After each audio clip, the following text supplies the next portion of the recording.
Ahí estamos. Ok. Bien, en esta ocasión vamos a ver la última parte de nuestro material, la gloria de una iglesia verdadera. Y antes de comenzar nuestra clase del día de hoy, vamos a orar al Señor para poner este tiempo en sus manos. Así que oremos al Señor. Amado Dios, Padre Celestial, te damos gracias por esta tarde, por permitirnos, Señor, como iglesia, poder reunirnos una vez más, Señor, en nuestro ejercicio de adoración pública a ti, Señor, en tu santo día. Padre, nos hemos reunido para estudiar y para aprender de tu doctrina, de tus enseñanzas con respecto al orden de tu iglesia, Señor. Te pedimos, Padre, que puedas bendecirnos en esta tarde, ayudándonos a comprender y a retener todas estas enseñanzas de manera, Señor, que podamos aplicarla y que podamos ser una iglesia que es edificada para la gloria de tu nombre, Señor, conforme a la única regla infalible de fe y práctica que es tu palabra. Bendícenos, Señor, por favor, en esta tarde. Permite que mis hermanos puedan tener toda la atención dedicada a estas enseñanzas. Lleva cautivo, Señor, cualquier pensamiento contrario a tu palabra, Señor, cualquier pensamiento que estorbe y cualquier pensamiento, Señor, que nos distraiga del tema central y del mensaje de esta tarde.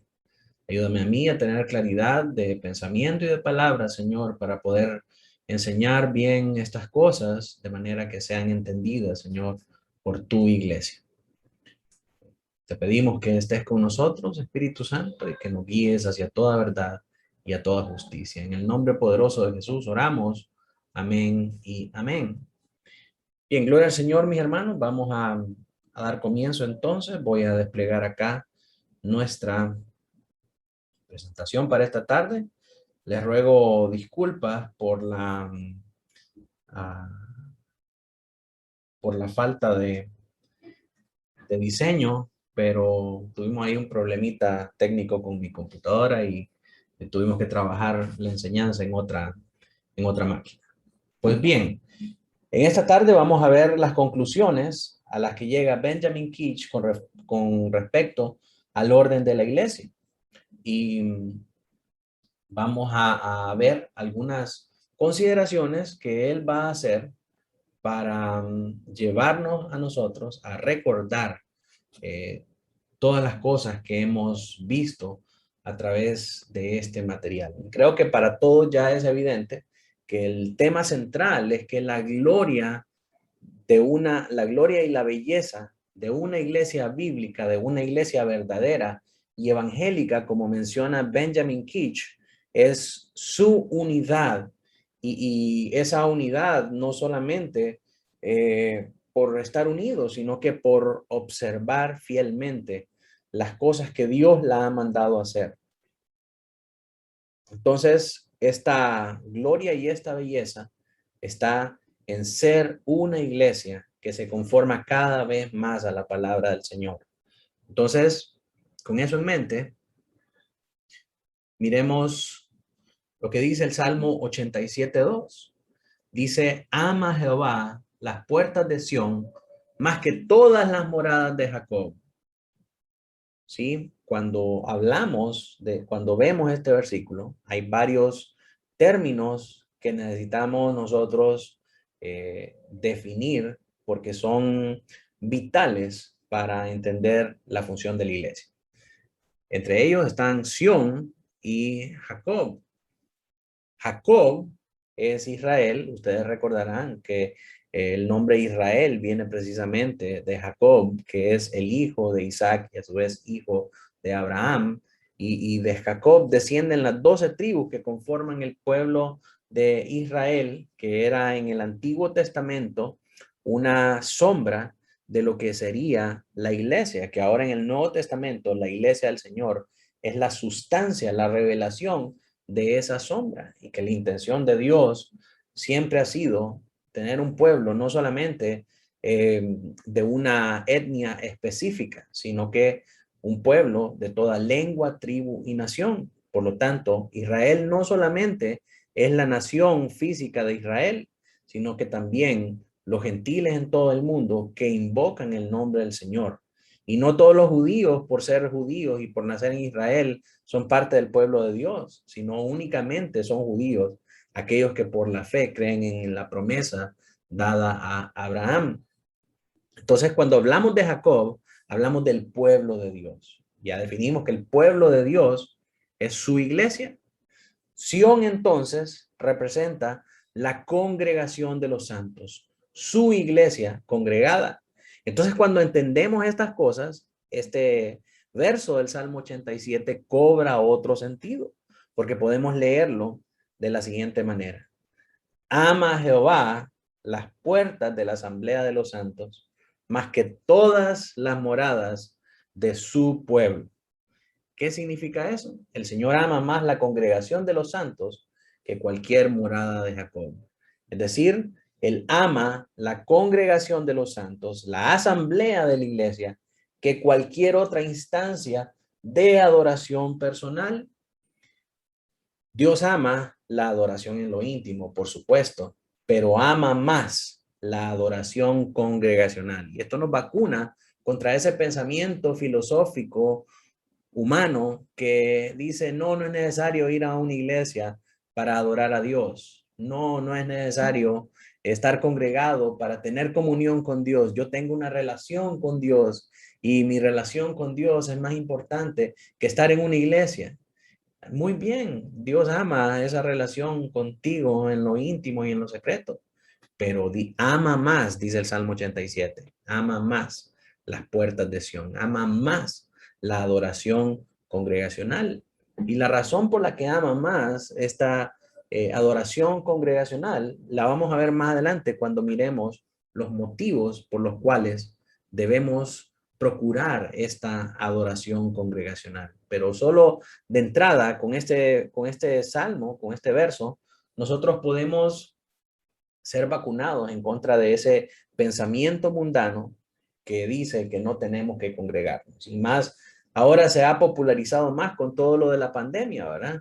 Porque ya la gente no quiere volver a la iglesia, ya está acomodada con las reuniones a través de Zoom y muchas otras cosas más. Y de hecho, comentábamos con el hermano Noé hace algunas semanas con un artículo que publicó que desde antes de la pandemia proliferaban bastante las ovejas virtuales, ya aquellas ovejitas de que no les gusta su pastor local, entonces miran a un pastor internacional de renombre y de fama y lo siguen a él y entonces ellos dicen que son ovejas virtuales, ¿verdad? Y se conforman con eso como suficiente para recibir el alimento espiritual. Muy bueno, qué bueno que estés recibiendo esa palabra, qué bueno que estés recibiendo educación virtual, pero ¿quién te corrige cuando andas mal? ¿Quién te corrige cuando estás en pecado? ¿Verdad? ¿Quién te lleva por un proceso de disciplina para restaurarte? Sí, hay muchas inconsistencias, muchas incongruencias que no se consideran de estas ovejas online, eh, con tal de sentirse bien y con tal de justificar estas prácticas que son totalmente antibíblicas y que son un problema nuevo para la iglesia, porque nunca antes se había visto tal cosa, ¿verdad? Entonces, Dios ama más la adoración congregacional.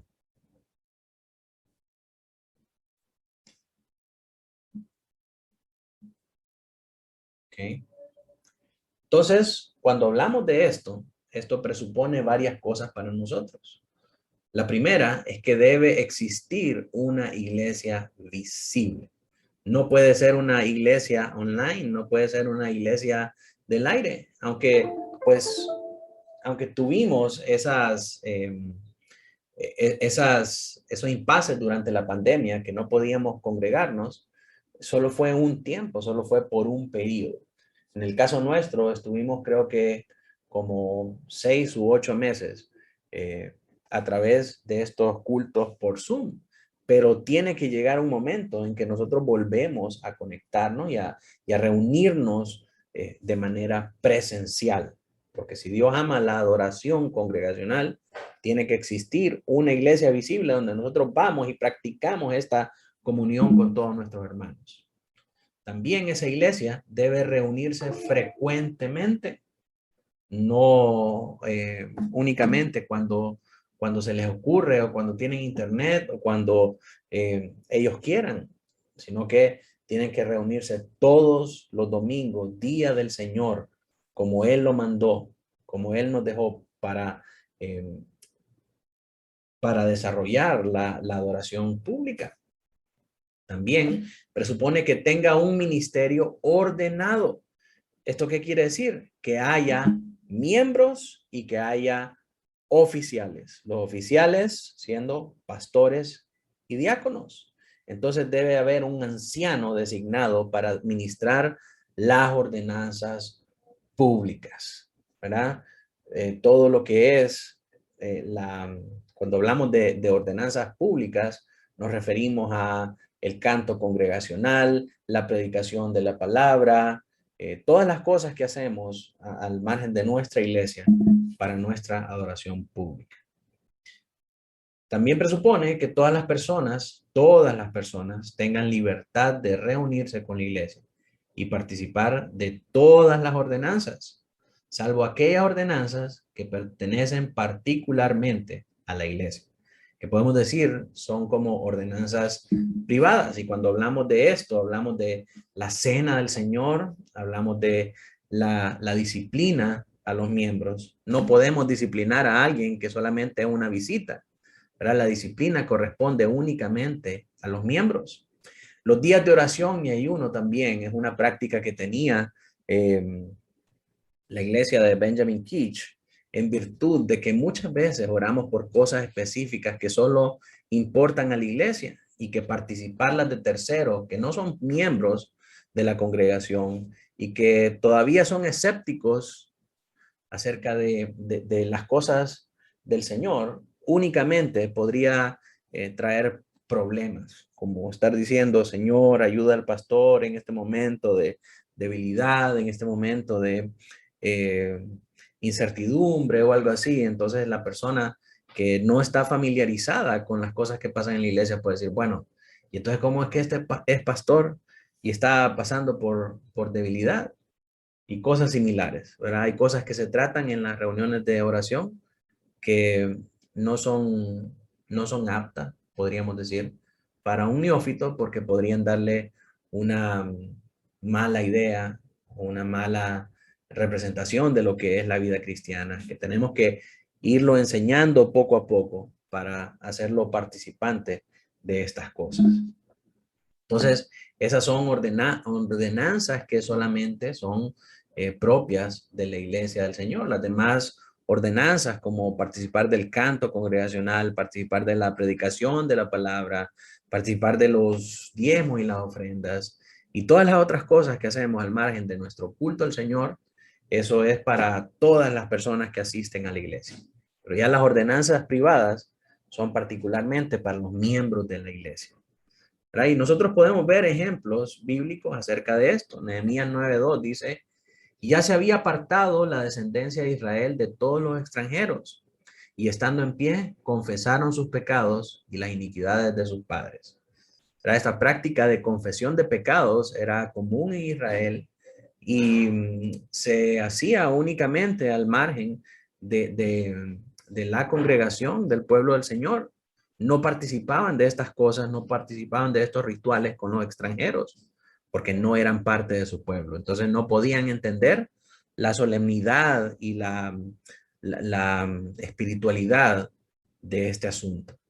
Por esa razón, estas ordenanzas, las ordenanzas privadas, deben ser celebradas únicamente por la iglesia.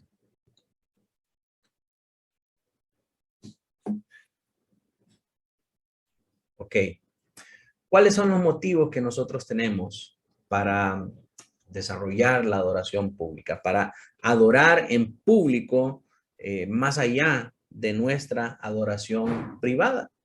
Bueno, en primer lugar, porque Dios así lo prefiere. Vamos a ver primero las razones y después vamos a ver los textos de prueba. En segundo lugar, porque dice que Él habita en Sión y es su habitación para siempre. Es el lugar donde habita su gloria. Ya dijimos que Sión es la congregación de los santos, es la iglesia reunida. También porque Dios es más glorificado ahí. En su templo todo dice gloria. Mi alabanza está en la congregación, dice el Señor. Ahora miremos esos textos de prueba de los que hablamos. El Salmo 132:13 dice, porque Jehová ha elegido a Sión, la quiso por habitación para sí. Salmo 26:8 dice, Jehová, la habitación de tu casa he amado y el lugar de la morada de tu gloria. Entonces, Sión es el lugar que Dios escogió por habitación para sí. Entonces, nosotros debemos desear y debemos procurar estar ahí en Sión. ¿Qué es Sión? La asamblea de los santos, la iglesia congregada. Cuando la iglesia está congregada, Dios habita en medio de ellos. Él ha escogido esa congregación de santos para ser el lugar de su morada, el lugar donde habita su gloria. Salmo 29:9 dice, voz de Jehová que desgaja las encinas y desnuda los bosques. En su templo todo proclama su gloria.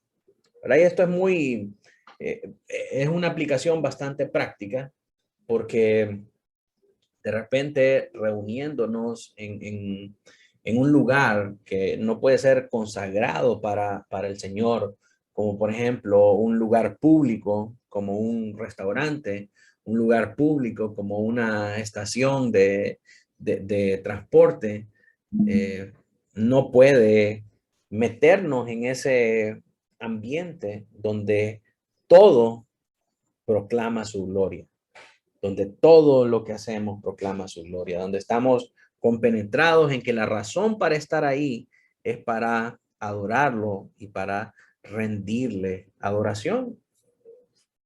Salmo 22:25 dice, de ti será mi alabanza en la congregación.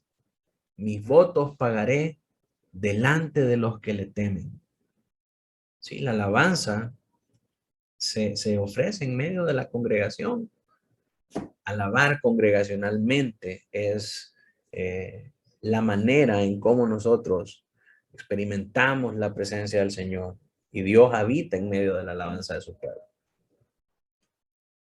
Otro motivo para la adoración pública es que ahí está la mayor presencia visible de la gracia de Dios. La gracia de Dios se hace manifiesta, se hace evidente y se hace visible en medio de la adoración pública.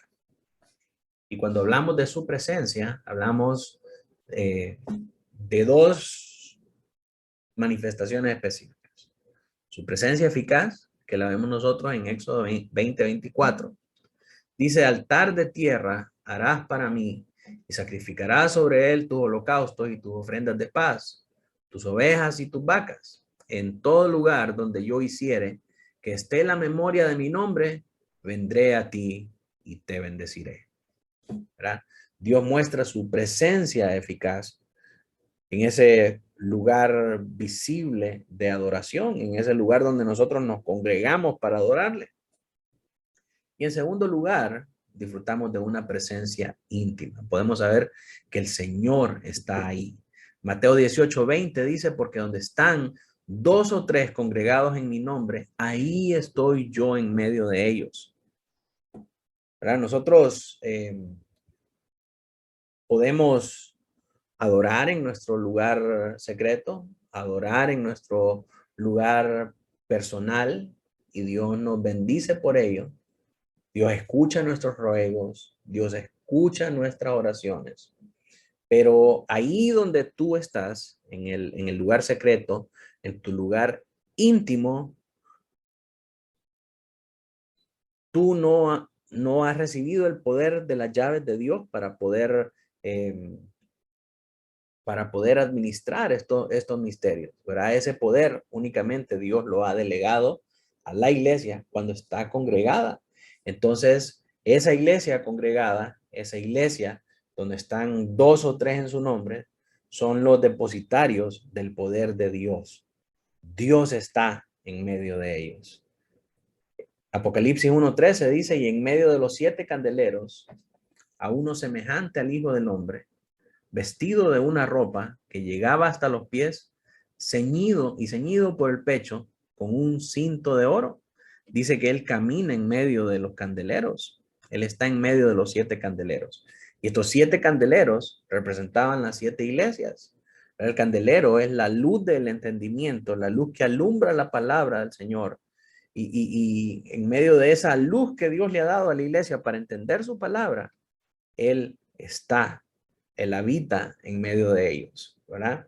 Entonces, nosotros podemos saber que cuando nos congregamos, ahí está Dios. Y cuando estamos congregados en su nombre, Él nos ha dado el poder para administrar sus misterios, para abrir cualquier cosa en los cielos y abrir igualmente aquí en la tierra, para cerrar aquí en la tierra y para cerrar allá en los cielos. Es decir, para recibir en el reino de Dios a todo aquel que Él ha llamado o para expulsar del reino de Dios a todo aquel que persiste en pecar y blasfemar su nombre.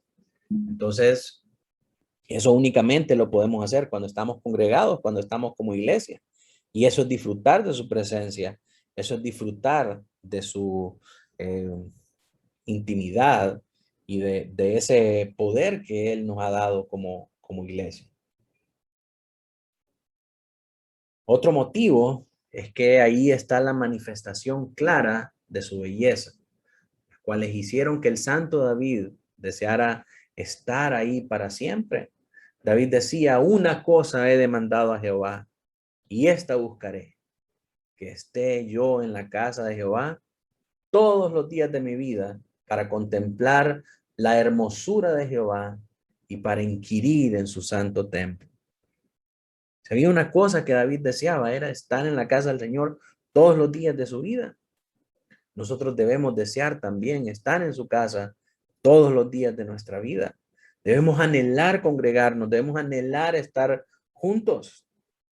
Ahorita, por las cuestiones de pandemia, las dificultades de transporte y la falta de un local donde congregarnos permanentemente, tenemos que tener todas las instancias de nuestra formación eclesial, espiritual y teológica a través de estas plataformas digitales. Pero llegado el momento, todas estas reuniones tienen y deben ser presenciales, porque esa es la manera como la iglesia se edifica. Y nosotros, al igual que David, debemos desear estar con nuestros hermanos, debemos desear estar con las piedras vivas y ser edificados como la iglesia del Señor. En sexto lugar, un sexto motivo para la adoración pública es que Dios añade a la iglesia los que han de ser salvos. Dios añade a la asamblea de los santos a todos aquellos que han de ser salvos. Dios no añade a los que han de ser salvos a tu relación privada, a tu comunión íntima con Dios. De hecho, te voy a decir una cosa. ¿Quién se beneficia de que tú seas una oveja online? Nadie, solo tú y de una manera limitada, porque te estás absteniendo de recibir todas las glorias y todas las bendiciones que vienen con ser parte de la iglesia. El llevar uno las cargas de los otros, el someterse a sus pastores, el participar de la comunión, el cantar congregacionalmente, el saborear la presencia íntima de Dios cuando Él está en medio de la alabanza de su pueblo. Todas esas cosas no las puedes experimentar siendo una oveja online, aunque la palabra sea rica y sea bonita y sea edificante, estamos de acuerdo, pero eso lo puedes recibir cada día. Eso lo puedes recibir cualquier otro día durante la semana. Pero la adoración pública en el día del Señor y la manera solemne en la que la Asamblea de los Santos viene a glorificar el nombre de Dios, eso solamente puede experimentarse de manera personal cuando nos reunimos como iglesia a adorarlo. Así que hay muy poco beneficio en esa modalidad de pastoreo en línea, en esa modalidad de ser oveja en línea y muy pocas personas pueden venir al conocimiento, sí, ninguna persona, de hecho ninguna persona puede venir al conocimiento de Dios por esa relación personal, íntima y egoísta de estar a puertas cerradas adorando, ¿verdad? Dios añade a los que han de ser salvos por medio de la adoración pública de la iglesia. La palabra de Dios era predicada, el número de los discípulos crecía, se reunían en las casas para partir el pan, para orar y para ser edificados en las enseñanzas de los apóstoles. Y por esas acciones de adoración pública, venían otras personas al conocimiento del Señor. Y entonces los que habrían de ser salvos se unían a la iglesia. No se unían porque, por tener un live o por tener una transmisión en cualquier, una repetición de estas reuniones en una plataforma social. Ese no es el medio que Dios ha destinado para que nosotros, para que Él pueda añadir a la iglesia aquellos que han de ser salvos. El medio que Dios ha dejado es la adoración pública. Y aunque es una herramienta muy útil y muy eficaz para que otros miren lo que nosotros estamos haciendo, y de hecho algunos han llegado a través de eso, no es específicamente ese el medio por el que han sido salvos, sino que por la predicación misma de la palabra del Señor y la participación en nuestra adoración pública. Hechos 2:47, alabando a Dios y teniendo favor con todo el pueblo, y el Señor añadía cada día a la iglesia los que habían de ser salvos. Si retrocedemos algunos versículos atrás en este capítulo del 44, vemos todo lo que hacían los primeros discípulos para hacer iglesia. Y a causa de esas acciones públicas, entonces muchos conocían lo que era la fe cristiana, se interesaban por ella y venían, se acercaban a la iglesia y el Señor convertía a aquellos que Él llamó desde antes de la fundación del mundo para ser salvos. La, una séptima razón para la adoración pública es que ahí está la mayor ventaja espiritual que nosotros podemos obtener. Algunos textos de prueba, Salmo 133:3. Como el rocío de Hermón que desciende sobre los montes de Sión, porque ahí envía Jehová bendición y vida eterna. ¿A dónde? A los montes de Sión. Ahí envía la bendición el Señor y la vida eterna. ¿Dónde se recibe el don de la vida eterna? En una iglesia bíblica donde se predique el evangelio. Salmo 132:15. Bendeciré abundantemente su provisión. A sus pobres saciaré de pan. Cuando nosotros entendemos la vida en comunidad de la iglesia, como comunidad, nosotros estamos comprometidos con las necesidades de otros. Y creo que todos hemos sido partícipes de cuando ha habido un hermano en necesidad, traemos víveres de nuestras casas, armamos canastas de alimentos y le llevamos una provisión. Y eso es lo que Dios hace y la manera en cómo Dios bendice y provee para aquellos que están en necesidad. Y de la misma manera era en la iglesia primitiva. Vemos nosotros en Hechos 6 el nombramiento de los primeros diáconos para poder suplir las necesidades de las viudas. Estos diáconos organizaban todas las ayudas para repartirlas. La manera en cómo Dios bendecía a aquellos que estaban necesitados era a través de su iglesia, a través de la congregación de los santos, a través de Sión, que traía todas estas cosas y las repartía entre los más necesitados. Salmo 73:16-17. Cuando pensé para saber esto, fue duro trabajo para mí, hasta que entrando en el santuario de Dios, comprendí el fin de ellos. En medio del santuario, cuando venimos al santuario, Dios nos da conocimiento y sabiduría especial para entender su palabra, para entender su propósito. Número 8. Motivo para la adoración pública. Ahí recibimos nosotros nuestro primer aliento de vida espiritual. en una iglesia bíblica. Muchas almas nacen diariamente de Cristo. Este bien que es extensivísimo debe ser preferido. Pero cuando nos apartamos, los carbones encendidos se apagan si son separados del fuego. Para que puedan mantener su fuego, deben estar conectados o deben de estar puestos siempre en la brasa. Y el lugar donde está esa brasa viva es en la iglesia del Señor. Ahí es donde Dios lleva a cabo la transformación espiritual de un hombre pecador, de un hombre muerto en sus delitos y pecados. Y ahí es donde Dios puede verdaderamente hacerlo nacer de nuevo. El Salmo 87:5 dice, y de Sión se dirá, este y aquel han nacido en ella, y el Altísimo mismo la establecerá. Entonces lo que le digo no es solamente una mera opinión, sino que está respaldado en la Escritura. Es lo que el Señor dice que acontece en su iglesia. De ella provienen los nacidos de nuevo y el Altísimo mismo es quien establece esa asamblea. Salmo 34:3. Engrandeced a Jehová conmigo y exaltemos a una su nombre. Número 9.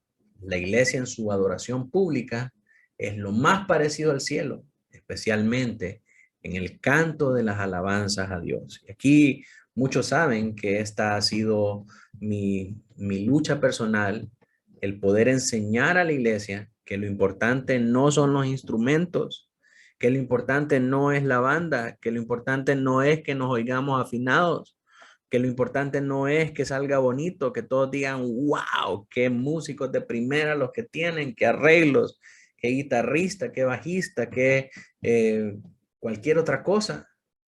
Lo importante en la alabanza del Señor, en el momento de los cantos, es el canto congregacional del pueblo, esté afinado o esté desafinado. ¿Por qué? Porque si bien es cierto, Dios es el creador de toda la música y la música en sí misma no es pecado si se usa como cualquier otro instrumento para alabar a Dios de una manera ordenada que evoque la solemnidad, la santidad de Dios y la reverencia hacia Él. Pero um,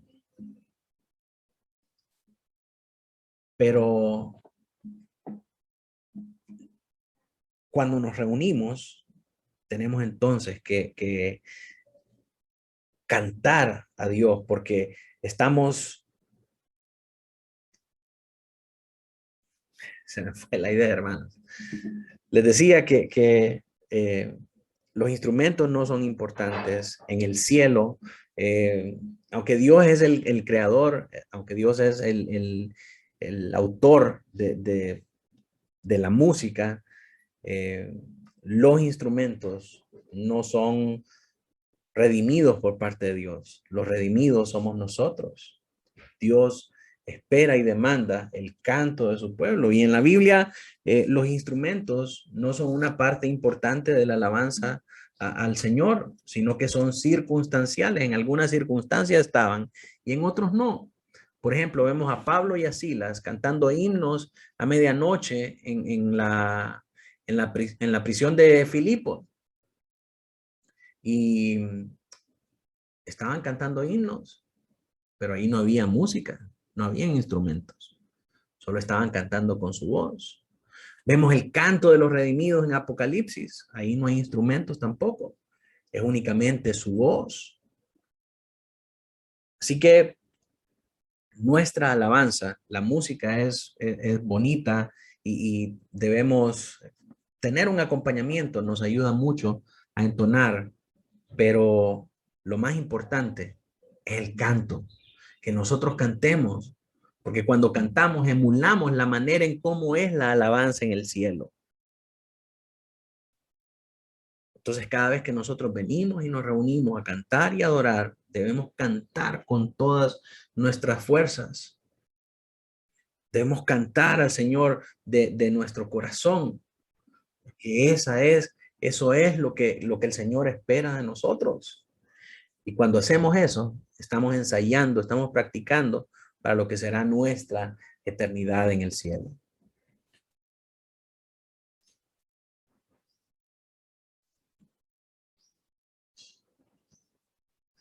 Salmo 84, del 1 al 2, dice: cuán amables son tus moradas, oh Jehová de los ejércitos. Anhela mi alma y aún ardientemente desea los atrios de Jehová. Mi corazón y mi carne cantan al Dios vivo. Las promesas de Dios pasan por Sión o su iglesia. Esa es la 10ª razón para la adoración pública.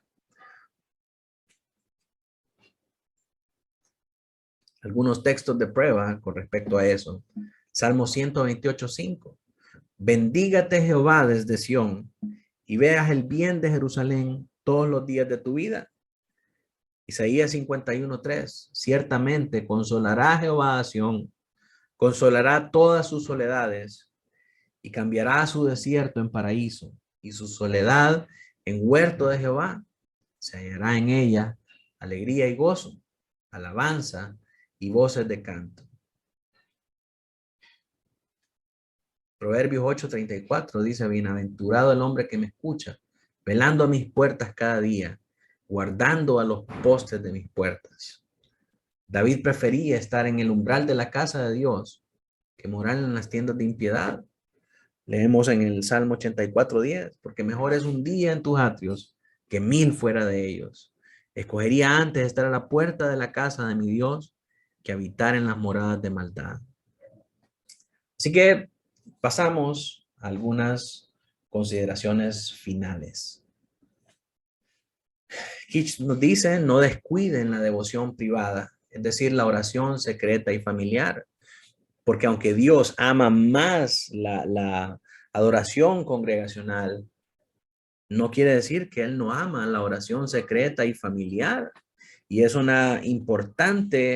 es un importante medio ordinario de gracia que nos ayuda a nosotros a crecer en el conocimiento de Dios y en nuestro deber y nuestra responsabilidad para con Él, y a testificar a nuestros hijos acerca de la verdad de Dios. Mateo 6:6, el Señor Jesucristo nos llama a practicar esta oración secreta. Dice: mas tú cuando ores, entra en tu aposento y cerrada la puerta, ora a tu Padre que está en secreto, y tu Padre que ve en lo secreto te recompensará en público. De manera que la adoración pública es una extensión de la adoración privada. Si nosotros no adoramos en privado, no vamos a poder adorar en público. No vamos a saber cómo orar a Dios. No vamos a poder deleitarnos en esto si realmente no tenemos una vida devocional personal. Oren para que sean capacitados para la adoración pública. Vengan de sus aposentos a la iglesia. No te quedes en tu casa y no esperes que la transmisión por Facebook sea un sustituto del culto al Señor. Tú tienes que estar con tus hermanos, tienes que estar en la asamblea de los santos, tienes que estar en Sión, porque ahí está Dios. Hebreos 10:25 dice: no dejando de congregarnos como algunos tienen por costumbre, sino exhortándonos, y tanto más cuanto veáis que aquel día se acerca. ¿Qué significa todo lo que hacen en público? Si no son de aquellos que mantienen la adoración a Dios en sus propias familias.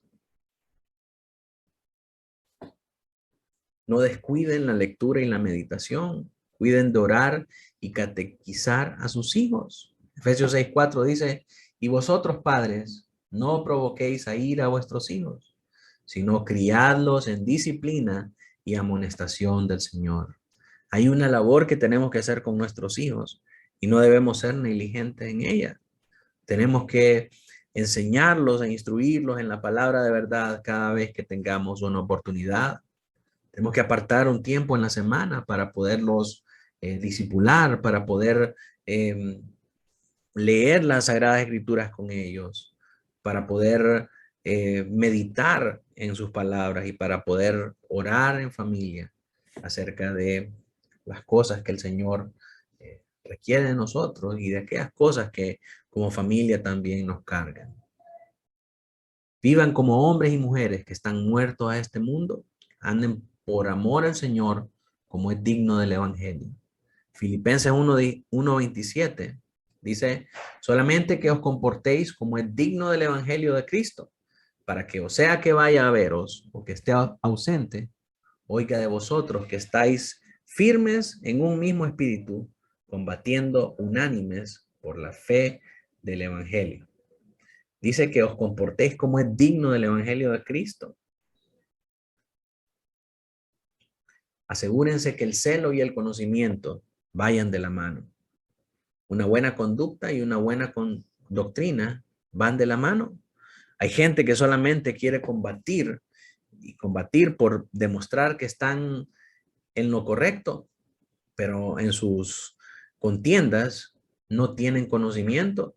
¿Saben por qué? Porque el mayor conocimiento nos hace más humildes, no nos envanece. Estamos hablando del conocimiento de Dios, el conocimiento de su doctrina. Quien más conoce acerca de Dios, más está apercibido de su propia maldad, de su propia incapacidad y de su propia indignidad. Entonces, lejos de estar combatiendo con otras personas, lo que hace es amar, lo que hace es tratar con paciencia de explicar las cosas, apartar un tiempo para realmente exponer de una manera que viene del corazón, con el propósito de que entienda y de que mire la clase de vida que estamos viviendo. Yo por eso les he dicho que no peleo con nadie en Facebook.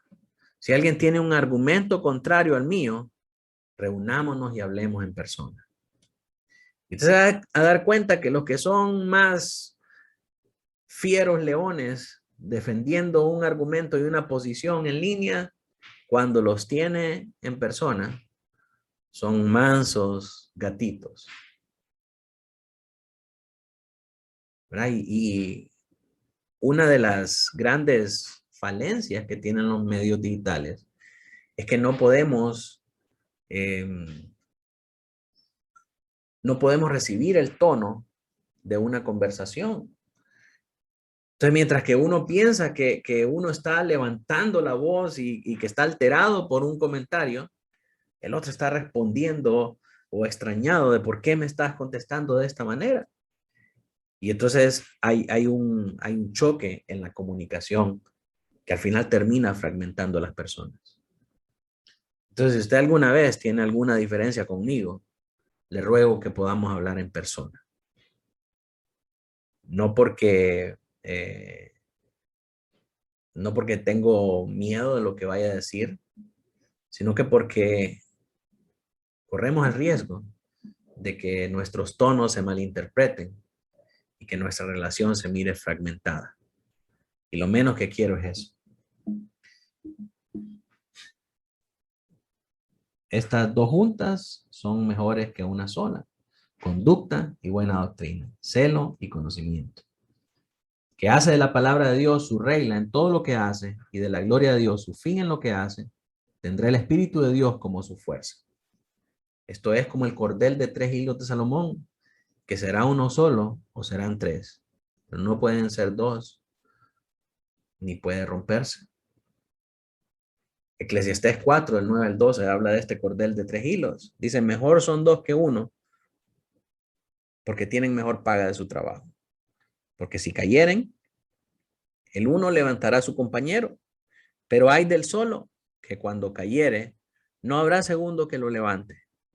También, si 2 durmieren juntos, se calentarán mutuamente, mas ¿cómo se calentará uno solo?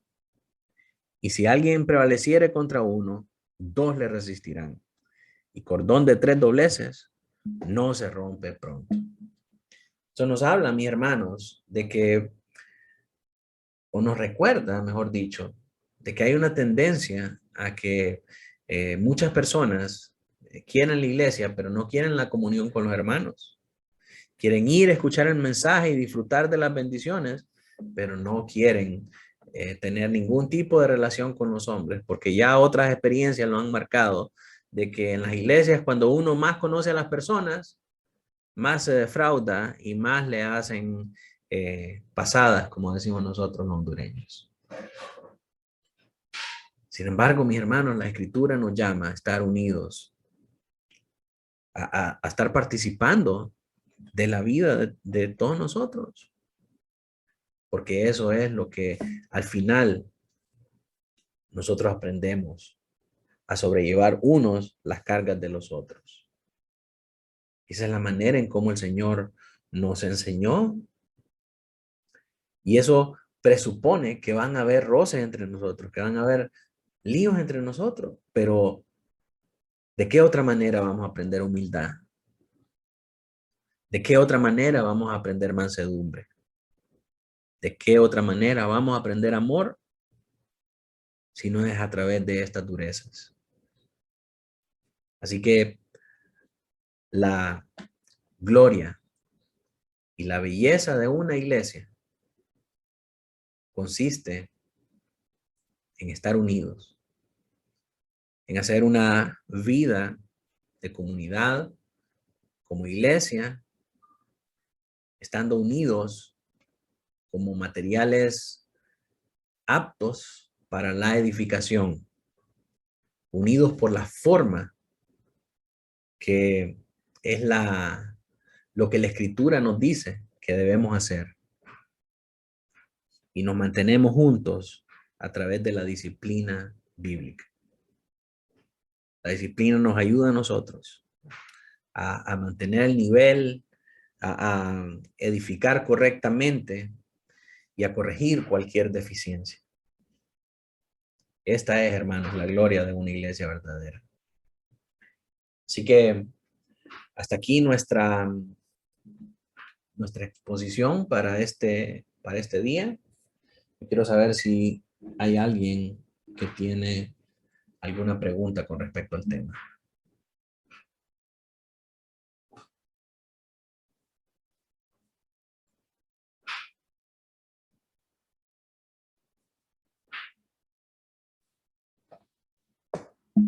No, no hay preguntas.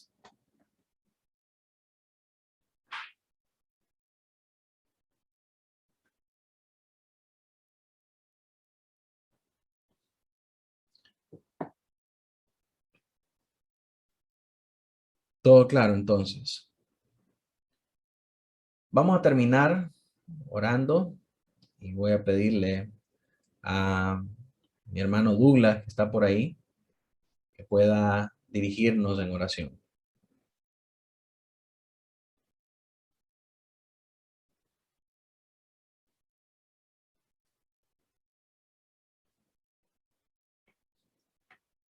Hermano Douglas.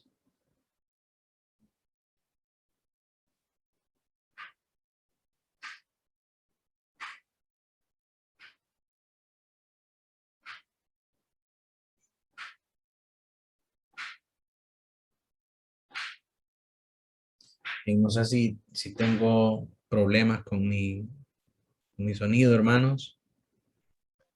Ahorita, ¿me escuchan? Bien. Ok, ok. Sí, sí. Ok, ok. Vamos a orar. Oremos pues. Amado Padre, Dios Todopoderoso, grande eres tú, mi Dios, en misericordia. Sea exaltado tu nombre, mi Dios. Padre, te damos gracias nuevamente por el tiempo en que hemos compartido, mi Dios, el tiempo que hemos sido enseñados. Padre, te pedimos por cada uno de los hermanos que estamos reunidos, que tú puedas proveer, mi Dios, como lo has estado haciendo, con tu cuidado, tu misericordia. Padre, que seamos los que estamos casados, matrimonios bíblicos, y los que están solteros, jóvenes, sean cristianos bíblicos, mi Dios, verdaderos, que no nos avergoncemos, mi Dios, del Evangelio, y que podamos compartir con las otras personas, podamos poder observar las oportunidades que tú abres para poder compartir tu palabra. Gracias, Señor. Pedimos que nos guardes, Dios, y que nos libres del mal. En nombre de Cristo Jesús. Amén.